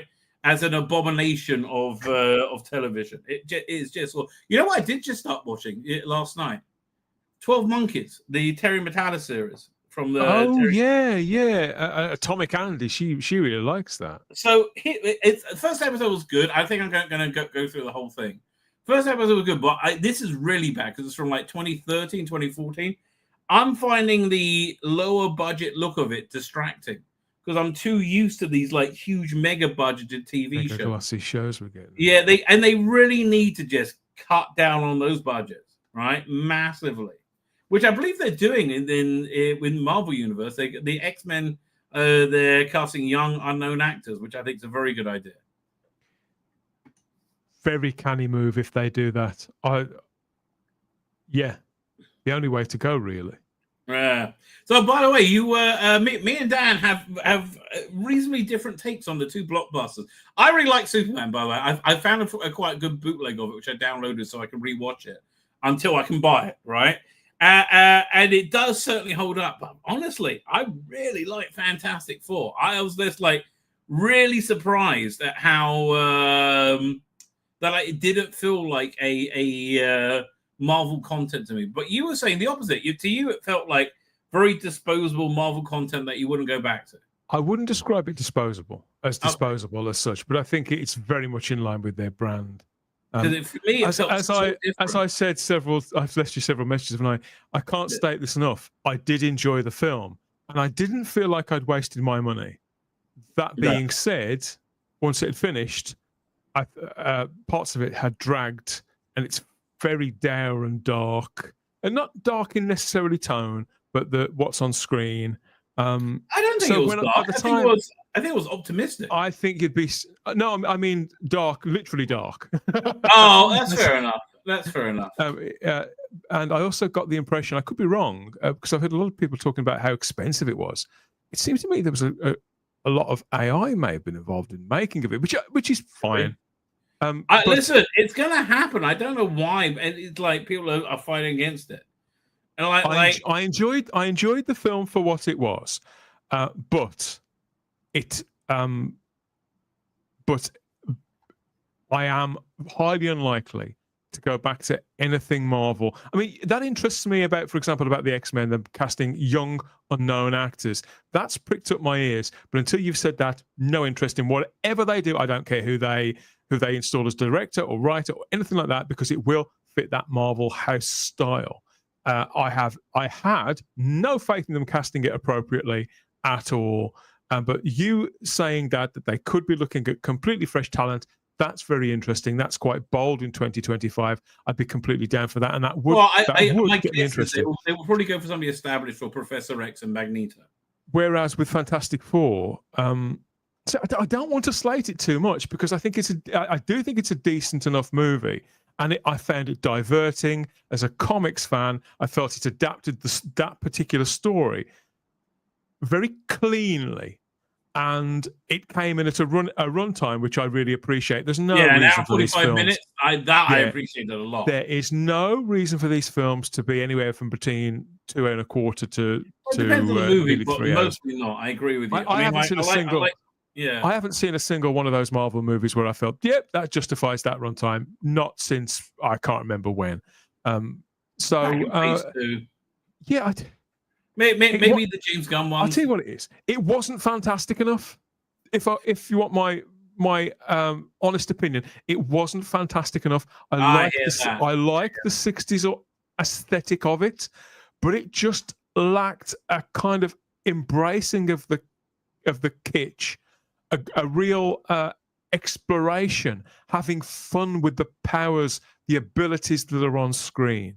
I think the only one that was really let down for the whole thing is Mr. Fantastic. You saw his abilities. Again, why don't you just make it with AI? I if it's so expensive, just do it with AI, okay? There was one scene I liked with him where Galactus is holding him and stretching him, and he's screaming. Yeah, that was good. That was really great. And there were several great moments in it. Vanessa Kirby is especially good in this, and they a lot of the talk from the reactionary sides to fandom about this movie don't listen to it. They don't. She's not played as a girl boss. She's not even written as the leader.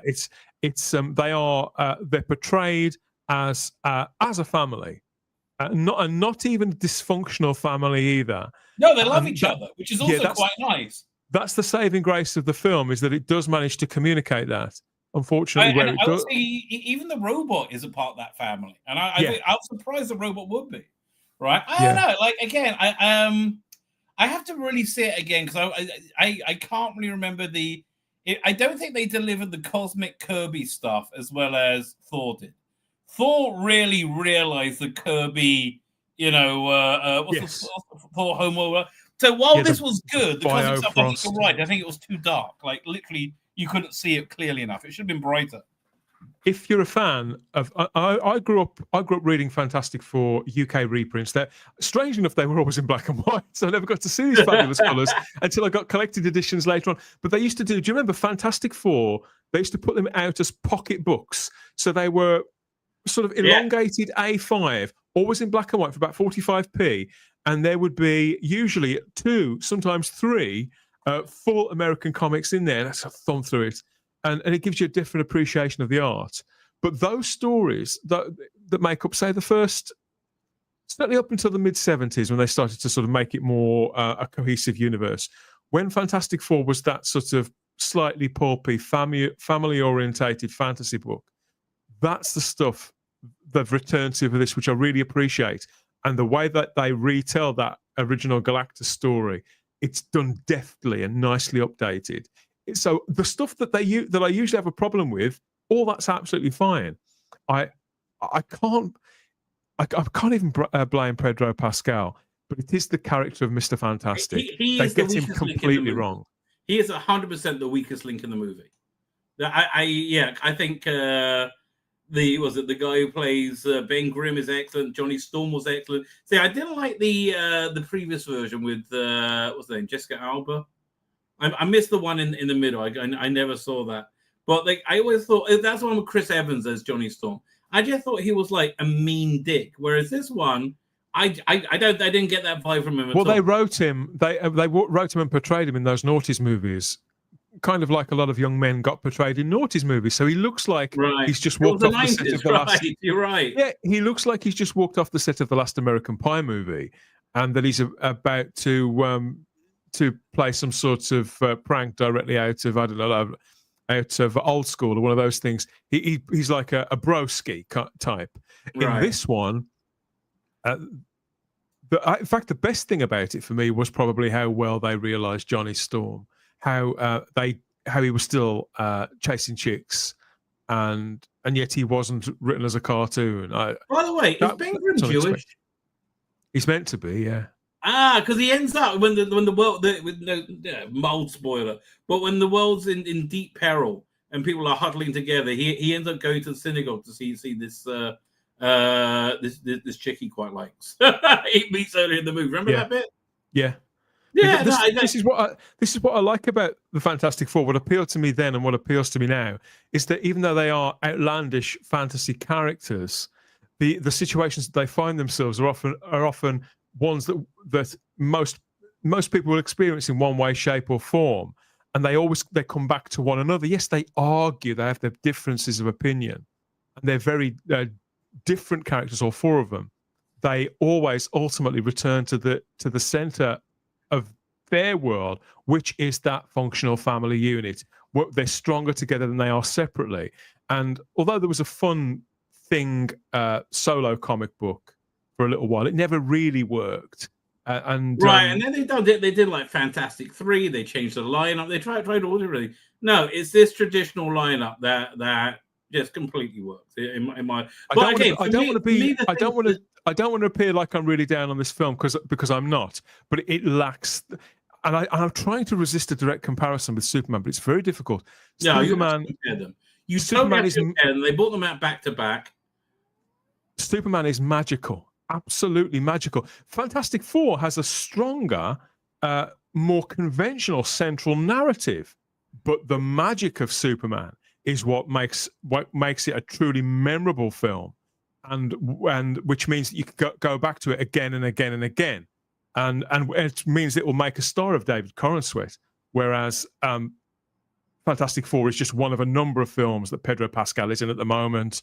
Again, I really think Pedro Pascal is like the albatross around there. But okay, here's the thing that really impressed me with it, because basically the first scene is Sue Storm finding out she's pregnant, right? Which is, and there's no dialogue to explain it. It's all done on Vanessa Kirby's performance, which I thought was. Listen, I always love Vanessa Kirby. If anybody hasn't seen Ridley Scott's Napoleon, where she plays Josephine, it's really good. It's worth a subscription to Apple TV Plus for that, and watch the extended edition, because the extra 45 minutes is basically Vanessa Kirby, right? It's and she is right. I think probably one of the best actors of the age right now. I think she's so really much charisma that woman's got. Not just charisma, but acting ability. Right? That's it. She does act Pedro Pascal off the screen in several ways, and mind you, so. I would say the guy who plays Ben Grimm and John Storm also keep up with her. It's really just him, right? And he's fine, but he's just like, not bad. But anyway, it's not all his fault. I don't think that they know, the people who work at Marvel in particular, know how to write somebody heroic and stoic, and not have them be aloof and distant.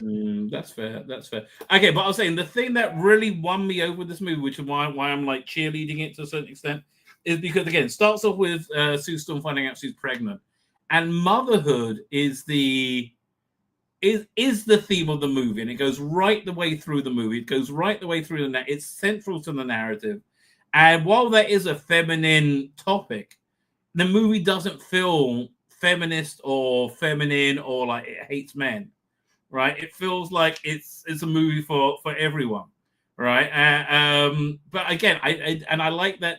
What's the name? Julie Gardner. What's the name who plays Silver Surfer? Yeah, Julia Garner or something like that. Who I was like, oy vey, a female Silver Surfer. But that really ties into her story, and I think again, viewing it on its own merit, she plays the part as it's written very, very well. I got in trouble with my thumbnail when I did the review of it, because it thought that the Silver Surfer was naked. I was like, no, she's made of metal. But I had to you got in touch with me. It said my thumb was blank, right? And I was like, yeah, I had to take. I thought they'd got you with the online safety bill. They probably will. Man, that's so terrifying. But yeah, but I honestly, we're coming out. Well, like my show on Tuesday, I spent. I'm planning on doing a review of Big Finish 2015 to the last 10 years, 2015 to 2025. So I did the first 5 years. I thought I'd get it all done in one show. So it'll be an hour and 20 minutes to go from 2015 to 2020. But the descent into wokeness and the lack of quality in real time is amazing. You can really, really, really see it, right? And now we're on the other side. Not everything has been de-woked yet.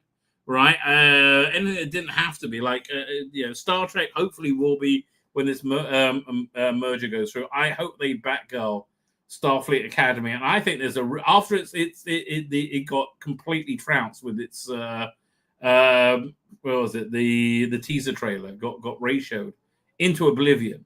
Right, for good bloody reason. It was terrible. Yeah, absolutely terrible. It was like a bingo card for everything wrong in entertainment. Right, it was just absolutely awful in every way, shape, and form. Anyway, so what was I going to say? I'm hoping they Batgirl it, right? When JJ takes over, it really seems like that seems to be like a reasonable, viable option, because this looks awful, and I think it will damage the brand. Frankly, no, it won't damage the brand, and maybe it will. I mean, the brand's already been like, I can't really see Star Trek sustaining much more damage. Its sort of shields are already well depleted. If you like, the good news for it is that nobody watches it, right? So nobody really knows what Star Trek's been like since Chris Pine, right? Nobody really. No, you're right. It's been very difficult for people to find, to access, and on top of that, it never had that whereby that The Walking Dead had, for example, so abundantly, and Game of Thrones on an enormous level, in that people would talk it up in the pub at family engagements. Of course they're not. Have you seen? This is why Star Trek doesn't have any new fans, apart from weirdos. Doctor Who doesn't have any new fans, and Star Wars doesn't even have the weirdo fans. Like the last 8 years, they've made stuff that isn't like the franchise that they're purporting to be, and they're isn't it odd as well that all three of those franchises, from their birth right through to sort of till that 10, 12 years ago, even when Star Trek was off the screen and there wasn't a great deal of it being made, all three of those franchises, blimey, then it was only 6 Star Wars films, there was no TV shows. All three of those franchises never had a problem in attracting new fans. Never. Until they started fucking about with until they started not making it Star Trek. I mean, exactly. Yeah, 100% exactly. What's I going to say here? I don't think I'm getting to the Billy Piper interviews tonight. Billy Piper, Chris Eccleston. Well, there's another reason to do a Billy Piper thumb in the future. Have you seen this news, though, from Big Finish, which I'm intrigued to hear what your take on it will be? Because I imagine you'll be excited. I'm somewhat less so. Back to the start for Ace. Now, you're a big fan of Sophie Aldred and Ace, right? Absolutely. I think she's wonderful. I'm a fan of Ace, not so much Sophie Aldred. Right? It very much into the weird trans insanity of the age, which I just, I think it's I don't share her values, but she made time for us, and she was lovely company. And in fact, I've met her several times over the decades, man and boy. No doubt that she's always been lovely. I'm no doubt. But both her and Sylv are very nice people. But the last few years have been rough and everything. Anyway, so this is an interesting idea. I don't think I'm going to buy it, but it's an interesting idea. Sylvester McCoy and Sophie Aldred to star in 3 brand new audio adventures set during Ace's early days on the TARDIS. The 7 Doctor Ventures, Wicked. Yeah. Does that interest you or not? Absolutely. Really? Me? I'm like, I'm not really a fan of season 24, frankly. I think it's kind of fun and kitsch, but I've always wondered about that time, and I did see this story. I've always wondered about that time in between Dragonfire and Remembrance of the Daleks, because whilst I don't get the impression that they've been together years and years and years, there is a bit of a jump. They seem they've certainly been together several months by that point. They're comfortable with each other, and I do feel that them getting to know one another would have been a lot more gradual in the way that the Doctor and Leela was. That the not necessarily a confliction of values, because I think that what the Doctor saw in Leela was certain qualities that he felt that he could relate to and things that he could bring out in her. I think the Doctor saw that in Ace too.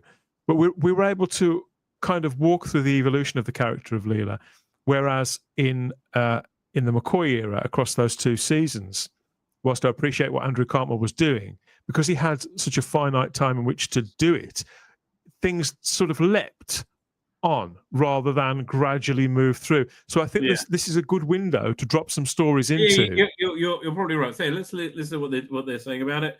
Hunting treasure, solving snow-covered mysteries, and meeting heroes of legend. The partnership is formed. The Doctor starts to see his protege's potential, while Ace thinks their adventures are nothing less than wicked. Oh, the 80s, a long time ago. In 1987, Doctor Who's TV show Dragonfire invited Ace aboard the TARDIS via the scenic route. The next box set is the Range Explorers. What happened next? Exactly what you just said. Ace's early trips in the TARDIS take her and the Professor, as she calls the Doctor, to 1920s Soho, a luxury ski resort in the 2070s, and 15th century Spain, where they encounter different extravagant adventures. A different extravagant adventurer, Don Quixote. Okay. For fuck's sake. What worries me is the Catherine Armitage is the only name I recognise there. Has she done anything good? That enthusiasm that you noted in my manner a few moments ago. Yeah, they've just completely tanked it with that. Those stories sound shit, contrived nonsense. Yeah. Does that sound in any way? Do they sound like a set of stories in any way that belong in the McCoy era? No. Any of that stuff, the settings, the premise, any of that, they should be. Andrew Cartmell's take on the show then was inspired by stuff like Watchmen, DR and Quinch, all that stuff. And here they're telling stories about, what was it, the 15th century? What the fuck? Don Quixote? What the fuck? The luxury ski resort in the 2070s could work. That I can imagine. But they've just gone from ice world, so we've got more snow. Right. 15th century, 1920 Soho. Why is he in Soho? They've got this wrong. These should be fantastical stories with very simple central conceits. They're right to make one historical, but it's got to be a bit more kind of more GCSE history than this. Yes. Oh, that's exactly right. Yeah, I do agree. So let's see what they have to say for themselves. Script editor Matt Finner said, after spending some time with the old Seventh Doctor, it's fun to go back to the partnership that defines the era like no other. The Doctor and Ace have a roller coaster relationship over the years, with stories with many twists and turns up and down. But Wicked, we delve into the very beginnings of that beautiful relationship. The Lonely Time Lord starts to see the potential of the new young protege, the rebellious team from Paravel, has her eyes on the universe. There's Ace's first trips in the TARDIS. Madcap treasure hunt through the night. Okay, Madcap treasure hunt in 1920s London. That sounds like something Andrew Cartmell. Yeah, that sounds a bit more. Yeah. Yeah. The word madcap treasure hunt were quite important, I think. Facing the dangers of the snowy slopes in Earth's future, an encounter with another duo that holds up a mirror to time travel. The Doctor meets Don Quixote is such an inspired pitch. Is it really? No, it isn't. No, it's not. It's actually quite dull, isn't it? It's really dull. It doesn't fit at all. Let me see if any of these people have written anything I'm vaguely interested in. This is what perplexes me about Big Finish. They come up with a premise like this, with a sweet spot in the series history that's never been exploited, and a great name too. That name, the Seventh Doctor Adventures Wicked, that sums up that particular place beautifully, because if you were to drop it between seasons 25 and 26, it doesn't fit quite so well, because Ace has already started to evolve.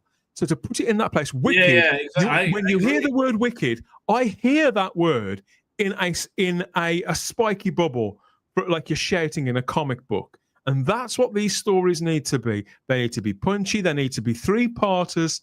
They need to be pretty goofy and fantastical, and have a slight kind of, I won't say a political edge to them, but maybe a kind of mildly topical feel. No, they should have a topical feel from the late 80s. Yes. They should go back and talk about, hey, could that work? I don't know. So yeah, this is a swing and a miss for me, sadly. Right. Okay, the Big Finish has saved me more money. I hate to tell you. I had said to myself, I'm not buying anything unless there's a free version of a thing of it, or a sample of it, or I'm going to illegally download it and then listen, then decide if it's good. Would you like to hear? Yeah, I did illegally download stuff, but I'm too bored. I can't get past the second episode ever. Like this stuff is just like garbage. I'm going to pitch to Big Finish an idea I've had for a little while: a prequel to Paradise Towers. I think they need all the help they can get. Have they done it? They've done that. It ties into what's the name? Greatest Show in the Galaxy. Does it really? I must have missed that. Yeah, because they spent a part of it in Paradise Towers. Tell you, look at this. There's just, I'm getting this, but that's no. I'm like, I see this and going, no way. I thought they were done with River Song. Oh no, they finished the Diary of River Song. Now they're doing the Life and Death of River Song. This is what I was kind of interested in, because it's supposed to be like the Peter Cushing Doctor, but the trailer just really put me off. Alexion, I like the missing stories. This is actually, I think, the last real missing story. Master. I bought all of those when they first started doing Lost Stories. I bought every single one for years and years and years, and I think they've put out several now that I've never got. They used to be in bright white boxes, and I used to always make a point of buying them. But since they compressed the line so that they all look like, it doesn't say the Lost Stories anywhere on that branding, so you can't. Well, they got this. Right. You know what? I agree. The Lost Stories are way better when they had their own look, right? Black and white monotone covers. Nightmare Country, I thought was very good. And Ultimate Evil, I enjoyed as well. I bought the Ultimate Evil and I bought Return of the Cybermen. I must have forgotten completely about Nightmare Country, which, considering that stars my Doctor, is odd. So they haven't actually done that. Is Stephen Gallagher? Again, I like Stephen Gallagher's Doctor. Yeah, Stephen Gallagher. This completely passed me by. It's a weird, hard sci-fi one. See, Return of the Cybermen is the original draft of Revenge of the Cybermen, which is essentially the Robert Holmes taking out Revenge of the Cybermen. And you get this weird, like, second Doctor feeling Cyberman story. It doesn't really work. Doomsday Contract was, I found that genuinely fun. Mind of Hojack was unbearably awful. It was just like, holy crap, right? It's like, until the Shooty era, it was the worst thing he'd done. Dalek Genesis, I'm not interested in a table read of Terry Nation's Genesis of the Daleks, right? Or the Ark in Space. And by that time, I'm like, I'll leave me alone with Operation Wheel. I don't care. I got this one, Death World, as an interesting curio. Genesis of the Cybermen is not a lost story, but this one looks quite good. This was the one where I suppose. Do you remember when Sophie Aldred took over Doctor Who magazine for an issue as the guest editor? So they had like a what Doctor Who would have happened if it hadn't been cancelled, and so McCoy would have regenerated at its next season after writing out Ace in this story, Alaxian, right? And then they had Derek Griffiths as the Eighth Doctor, which sounded quite good. I never heard about Derek Griffiths. I know there was. Yeah. Phil Bevan has some great illustrations. Oh, no. I think you mean Richard Griffiths from Pie in the Sky. Richard Griffiths. Derek Griffiths is who they should have cast as the Doctor instead of Colin Baker, right? If they'd gone for a black Doctor, then they would have done much better, I think. And the nation loved Derek Griffiths. He's another one of my sort of, it's like a TV dad, Derek isn't Griffiths is fantastic. He is genuinely. I saw him in Panther playing the villain. And did you? Yeah, he was ad-libbing away. Interacting with the audience. He's fantastic, right? Absolutely, he's absolutely every bit the wonderful person you saw on Play School, right? He's 100% that guy. I'm a big fan of Derek Griffiths. I think he would have made a fantastic Doctor. Well, there you go. So this I'm quite kind of interested, but I know the. It's a great cover. To be fair to them, it's an eye-catching cover. Maybe I've been a bit hard on this range, but because I'd forgotten about Death World, which whilst I think the story is nothing to write home about. Well, you understand why it was never made into a show. They went to the third Doctor instead, three Doctors instead. I'll be amazed if any of the Judy stuff gets a second season. Right? Maybe they will. I don't know. They've got 2 years to gather all that sales data. I will genuinely be surprised if Doctor Who's around, if Big Finish is still operating in 2 years. I think they're waiting for the catalog to be bought up by Audible or someone, right? And when they have, I think that this is for a streaming service now. There's just too much content. This looks like it'd be quite good. So October. They've got a new War Master, but I haven't listened to anything. The last War Master stuff I listened to was Escape from Reality, which was freaking awesome. And then there was the next one he was in an insane asylum. I don't think I finished it. But no, they totally taught me out of this Seventh Doctor Wicked. Probably go for this Sherlock Holmes stuff because I do like the Sherlock Holmes. Who's reading Afterlife? Alistair Locke. That's it. Okay. Well, they actually got a few of these Blake Seven books are going now that have been out of print. I'm glad they're doing that book. I mean, I've got the book. I would imagine all Blake Seven fans, you probably got it as well. But but this is something they should be using AI for. Like this thing Origins. They should do books on tape of every story, and use AI to get AI Paul Darrow to read it. And it seems insane to me that they're not doing that. Right? AI Gareth Thomas, and like not the Gareth Thomas from when he did Big Finish. Gareth Thomas when he sounded like Gareth Thomas from Blake 7. Yeah, I think that's really what they got, because like this is ridiculous. People aren't paying $179 plus shipping for these books, but I wouldn't mind hearing. I would like to hear Paul Cornell's Way Back in Spacefall, right? Mark Platt Cygnus out from Times Square. I would like to hear that, and they should have actually been releasing that at about roughly the same time the DVD, the Blu-rays came out. But yeah, look, Big Finish. I don't know. The Sullivan the Smith looked awful. It just really did. And like the more I saw of it, the less I was interested in it. And I've totally lost interest in this now. I don't think the stories sound. And yeah, in one press release, they chased you away from it. They've totally tanked my interest in it. It has to be authentic to the specific place, and that's what putting these stories in.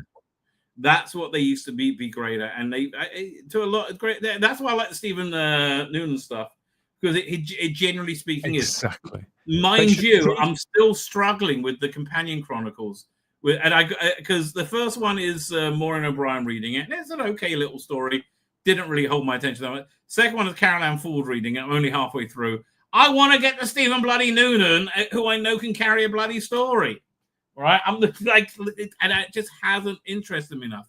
Same thing with the Six Docs one. I don't think they're putting the thought into the 80s Doctors that they do with the first, second, and third Doctors. Yeah. The stuff that's coming from Tom Baker, I know that the bulk of it was recorded quite a long time ago. Some of it was recorded 5 or 6 years ago, like long before their last relaunch. So I think they're kind of stuck with what they've got there for however long. And the Eighth Doctor stuff, which was those are the things that I would buy sight unseen. And now they're the very last things I look at. I know.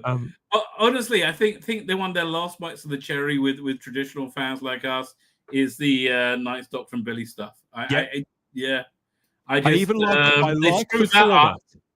You know, if it wasn't Jodie Whittaker and Mandip Gill, I'd actually buy both lines. If they were rotating Chris and Billy with, say, Matt Smith and Karen Gillan, I'd buy both lines. I'd even buy both lines if they were going back to doing McGann and Sheridan Smith in the old 50-minute format. I'd buy both lines. They've managed to. I love those ones. I'll be buying the Eccleston ones. It blows my mind as well that, like, I wish somebody would have the idea of getting what's the name, Dinopuff, to illustrate, to animate those 50-minute episodes of Eight Stocks and Sheridan Smith. I mean, it will be dynamite content, cheap as chips. They could get an entire season for the budget of a quarter of an episode of Shooting Up with Doctor Who. Probably less, frankly. Yeah, it's and again, I just do it for online content, and then if it goes well, put it on on TV. But yeah, I mean that kind of online content, you should put it out on your YouTube channel, right? On your TikTok channel, that would have people actually watching it, because A, it's good quality, and B, it'll be visually interesting. But no one's going to listen to me. Speaking of listening, you have a show tonight, don't you? Do I have a show for you? Do I have a show for you, darling? It's the deal. It's the steal. It's the sale of the fucking century. What you got? It's unmissable. Okay. I know I say that every time. Do I? I think I probably do. Yes, you can't. None of them you can afford to miss. This one in particular, we're going to have a real laugh. Okay, that's a scary thumbnail you got going on there. We've got a nice mix of talking points. We've got a full panel, and yes, so much to get into. There'll be lots of stupid jokes as ever, and the ad break, the return of the Doctor Who diary, and lots of explosive opinions as always, which seems to get me cancelled time after time after time after time. Okay, next time you speak to Luke, and I talk about this often on my show because I obsess about it, can you get him either come on my channel and talk about it, but I don't really want to talk about it with him because I don't want to tell him Like, I don't want to feel like I'm berating him for his opinion. A few weeks ago, right, he said that Lucky Day, well, Pete Medina's great. He did a great thing. Again, I like Luke a lot. I think he's a decent person, right? I just would like him to understand how he thought it was good. Because for the life of me, I look at that and go, what? How? Yeah, Luke genuinely loved Lucky Day. I know. I don't get it. I like. He doesn't I wonder see. what he liked about it. I don't like to speak for him, but he doesn't see in it because he's completely detached from the culture war. He Right. doesn't see in it the themes, the framing of the ideology within that. He just doesn't recognize any of those markers that we do because he's not, by his own admission, he's never paid any attention to the culture war whatsoever. Luke is the definition as a person of an open book. What you see is what you get. There's no kind of ulterior motive. He doesn't. If he likes something, he says so. If he doesn't like something, he'll say so as well. Again, for me, the sea of plot holes made it like I just couldn't deal. Right? There's just so many plot holes in it. See, I have people, and in my opinion, there was so many problems with that story. But I have people say to me quite a lot about movies that I like, movies and TV shows, but the plot holes, but this, but that. And honestly, even after they've explained to me the plot holes, I either don't know what they're talking about, or I think, oh yeah, but I still loved it. I don't care. It doesn't harm my enjoyment at all. Okay, and see, that's an answer, Luke right? Could It feel the didn't same bother way. me. Yeah, it. I'm telling you, what's the shittest thing I like? Trying to think, what's the shittest Doctor Who that I still enjoy watching? Okay, give me a second. What's in? I guess it'll be season 22, right? Something like. Do I enjoy watching Time of the Rani? I got to be really high to enjoy Time of the Rani. I got to be really high to enjoy most of that here. Let me think. Well, You see, I think already high. that you and I, and a great many people on this side of the aisle have spent a very long time. We've clocked up a lot of hours, shall we say, in the trenches of the culture war between, say, 2018 and now. And that experience isn't universal. And there are people who've not just come to the content creation space or the commentator space. There's some people who've come to the fandom entirely since then who aren't as aware of the parallel conversations and readings of this material that are going on. I mean, not wishing to pick on him as such, but Luke, for example, when the Jodie Whittaker era was playing out on TV, he hated it just as much as we did. But he'd got no other Doctor Who fans in his life to talk about it with. He just hated it. Never bothered going back to it. All that kind of thing. Liked it, and then he went back to it and hated it. Funnily enough, he's rewatching it now and he's enjoying it. And no one is more surprised about that than Luke. I don't know why I'm enjoying it. But again, this is what I mean about an open book. Why? I know why he's enjoying it, right? I think it's because Jodie Whittaker, for all her faults, loved Doctor Who and loved being Doctor Who, right? And loved the show. And she had no idea what she was doing. She was like a mindless golden retriever, like just wanted to please and running around. Not a clue what she did. And she was awful. But she was a great ambassador for the show, which Shooty never was. And she clearly liked and respected the show. I don't agree. I don't agree that Jodie Whittaker was ever a good ambassador for the show, and I don't think she respected it. I do disagree with that. But really, she just seems so happy to be the Doctor. Yeah, right. That Okay, she was definitely a bad ambassador at the beginning, but she was now happy. I think she was happy to be employed, and she was having a really good time whilst getting paid a good, a fair few quid. But for example, if I was to rewatch the Jodie Whittaker stuff, and for whatever, say in some fantasy world, I actually rewatched it and I liked it, and I then came to chat to you about it one week. I watched what was that dopey one with the guy with the fucking frog on the chair. Come back to you saying, the frog on the chair episode. That was I'm really enjoying this. Or I said it on Type 40. People would think I'd completely lost the plot, gone gaga bonkers. McBonkers insane. Well, listen, you like what you like, baby. You like what you like, bottom line. Terrible. Terrible for shit. I still love that. Okay, I voice my opinions unapologetically. I always give truthful reviews of the things that I've watched too, and I don't go with what would politically be better for me. If I did, maybe I'd have a far bigger YouTube channel, or I don't know. You know, you do wonder. I have to be authentic to the things that I believe and my own experiences watching this stuff. And Luke is the same. And for him, he just comes and talks to his mates, tells you about an experience he's genuinely had. And I think that if we've forgotten. I have no doubt he's being genuine. I think we've forgotten that including people in our conversations who are minded that way is absolutely integral to really understanding where the fandom is at the moment, and how the material has been not just received by the fandom, but how it has functioned within the pop culture landscape particularly between 2010 and now. I think the people of his age and of that mindset who simply watched on the sofa weren't part of the fan base.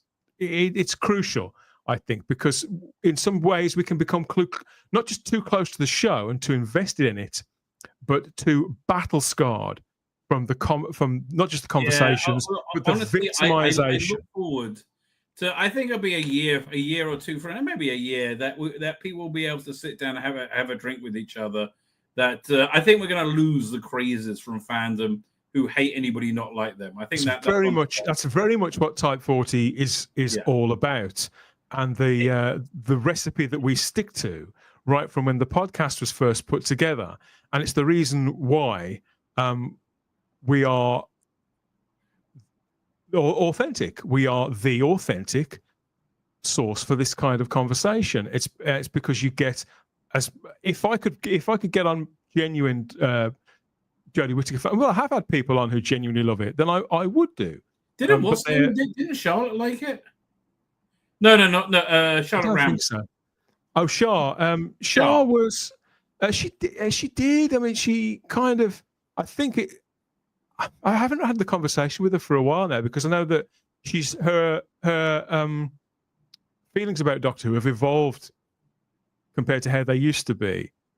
So I haven't spoken to her about it for a while. But I think she was another person who I think she enjoyed when she first discovered the Doctor Who fandom and met a lot and had mostly very positive experiences with people. Then she associated that version of the show with experiences which had been completely positive for her. At a time where you and I, well, certainly I was having nothing but negative experiences. I was being banned from Facebook groups. I was being demonized within the very medium that I published material. I was having doors slammed in my face and being called a Nazi all the time, simply and a racist because I didn't.